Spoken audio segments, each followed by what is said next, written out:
हाँ बच्चे, नेक्स्ट देखते हैं इसमें Biot-Savart's law. Biot-Savart's law, Biot's and Savart's ने मैग्नेटिक फील्ड कैलकुलेट किया। ये बात याद रखिए, Biot-Savart's law gives us small magnetic field. पहली बात तो ये याद रखना, ये कभी भी टोटल फील्ड नहीं देंगे, ये हमें हमेशा स्मॉल मैग्नेटिक फील्ड देंगे due to small current element. तो बायर्ड-सेवर्ट्स लॉ हमें हमेशा स्मॉल फील्ड देता है due to small current element. वैसे हम क्या देते हैं, करंट एलिमेंट क्या है, जिस कंडक्टर में करंट फ्लो कर रहा है उसकी स्मॉल लेंथ को आप बोलते हैं current element.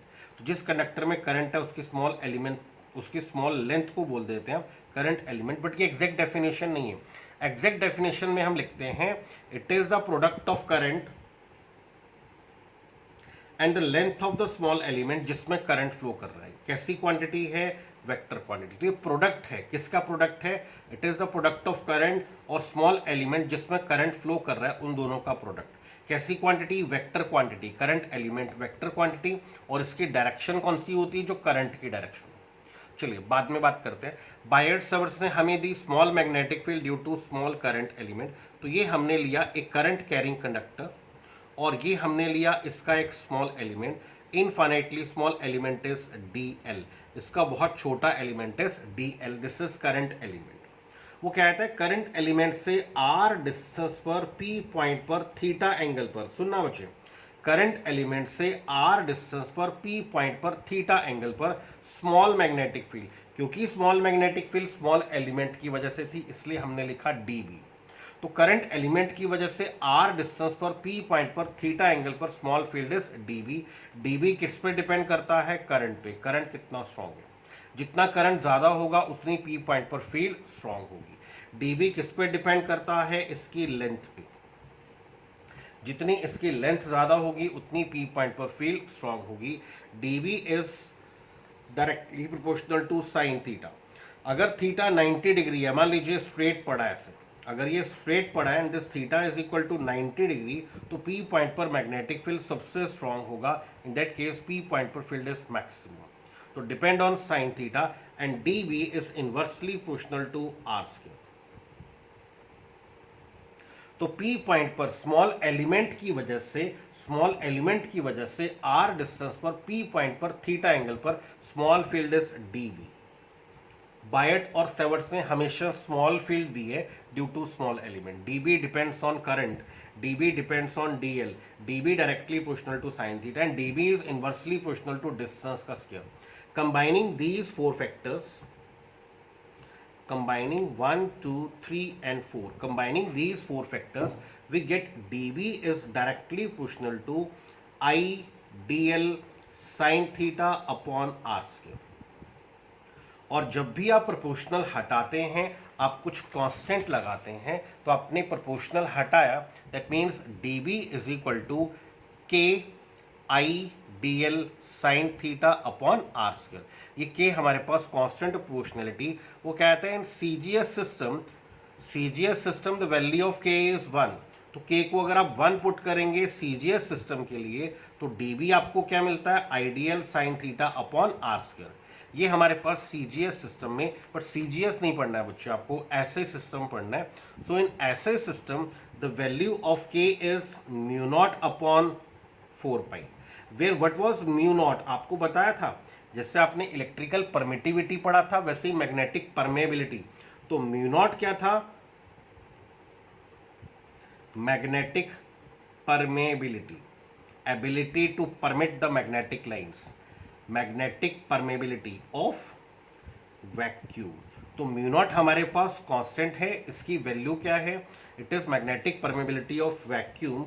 It's value is, the value of mu naught is 4 pi into 10⁻⁻⁷। अभी इसके यूनिट्स की बात करते हैं। तो ऐसे सिस्टम में k is mu naught upon 4 pi, equation में पुट कर दीजिए। तो बायर्ड-सेवर्ट्स के according db is equal to mu naught upon 4 pi I DL sine theta upon R square. आप ये फार्मूला याद रखो, बाकी बायर्ड-सेवर्ट्स अपने आप बन जाएगा। dB is equal to mu naught upon 4 pi I DL sine theta upon R square. आप ये याद रखिए, अगर ये याद रखेंगे तो आपको दिखाई देगा dB directly proportional to I, dB directly proportional to DL। Check करो, dB directly proportional to I, dB directly proportional to DL, dB directly proportional to sine theta and dB is inversely proportional to R square. तो सारे factors combine करने पर आपको ये result मिलता है। चलिए म्यू नॉट की बात करते हैं। म्यू नॉट के यूनिट्स क्या होंगे चेक करना बच्चे। म्यू नॉट को एक तरफ रख लीजिए, बाकी टर्म्स को आप दूसरी साइड पर ले जाइए। This is dB into R square, 4 pi के कोई यूनिट्स नहीं, छोड़ दीजिए। I into DL, sine theta के कोई यूनिट्स नहीं, इसको भी छोड़ दीजिए। अगर हम टेस्ला लिखते हैं, R square is metre square, current is ampere, length is metre, तो आपको मिलता है tesla per ampere metre. This is tesla per ampere metre. या फिर अगर हम dB को लिखते हैं flux density, weber per metre square, तो ये रहा मीटर स्क्वायर, ये रहा एम्पियर, लेंथ रही मीटर में, तो ये कैंसल हुआ। तब आपको क्या मिलेगा, वेबर पर एम्पियर पर मीटर। तो यहां से इसके unit Tesla per ampere metre या फिर वेबर पर एम्पियर पर मीटर। बट आप यूनिट्स को बाद में देख लेना। आप फार्मूला याद रखिए, बायट और सबर्ट्स हमेशा स्मॉल फील्ड देते हैं स्मॉल करंट एलिमेंट की वजह से। तो करंट एलिमेंट की वजह से आर डिस्टेंस पर पी पॉइंट पर, करंट एलिमेंट की वजह से आर डिस्टेंस पर पी पॉइंट पर थीटा एंगल पर small magnetic field is dB, directly proportional to I, directly proportional to DL, directly proportional to sine theta, inversely proportional to R square. Factors combine करने पर constant की value CGS में 1, SI में mu naught upon 4 pi, where mu naught क्या था, permeability of vacuum, absolute permeability कह सकते हो। म्यू नॉट की वैल्यू कितनी है, 4 पाई इंटू 10⁻⁻⁷। यूनिट्स आपको सिखा दिए। इक्वेशन 7 को फिर से देखिए। In vector notation, in vector form जो इक्वेशन आपके पास dB is equal to mu naught upon 4 pi I DL sine theta upon R square. So dB is equal to mu naught upon 4 pi, check करना बच्चे क्या किया, are से multiply किया और आर से डिवाइड किया। थीटा चेक करना बच्चे, इसमें थीटा एंगल किस किस में है, देखिए theta is the angle between current element vector and R vector. आपको बताया था, हम लिख तो देते हैं करंट एलिमेंट है, but exact definition is product of current and the length of the small element. कैसी क्वांटिटी है, वेक्टर क्वांटिटी। तो ये था हमारे पास current element, product of current and the length of the small element, ये था हमारे पास आर। तो थीटा हमारे पास एंगल था आइडियल में और आर में, और साइन थीटा है, तो this is I DL vector cross R vector, sine के लिए cross product upon R cube. तो ये हमें मिलता है small magnetic field dB is equal to mu naught upon 4 pi sine theta के लिए क्रॉस प्रोडक्ट। अब dB की डायरेक्शन की बात कर लेते हैं। वेक्टर क्वांटिटी है तो direction of magnetic field at point P।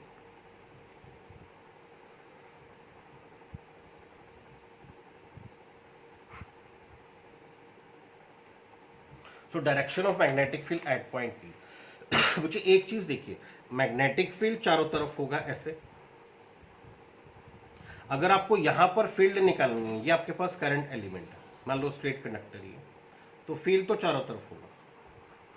जैसे ऑब्जेक्ट सर्कल में घूमता है, मान लीजिए object is rotating around the circular path in anti clockwise direction, particular point पे direction of velocity is tangent, particular point पे direction of velocity is tangent to that point. Similarly magnetic field इसके चारों तरफ होगा ऐसे, in the form of ring.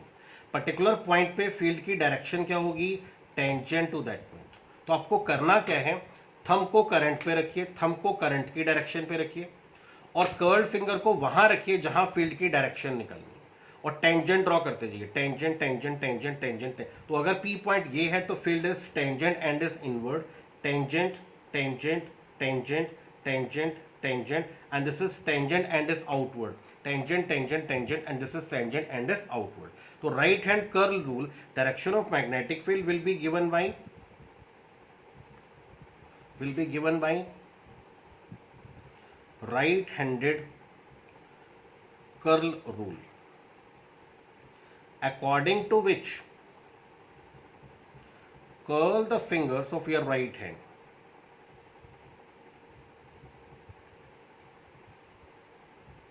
Right hand. Such that thumb points in the direction of current. Thumb points in the direction of current. Then curled finger points in the direction of field. Curled finger points in the direction of magnetic field.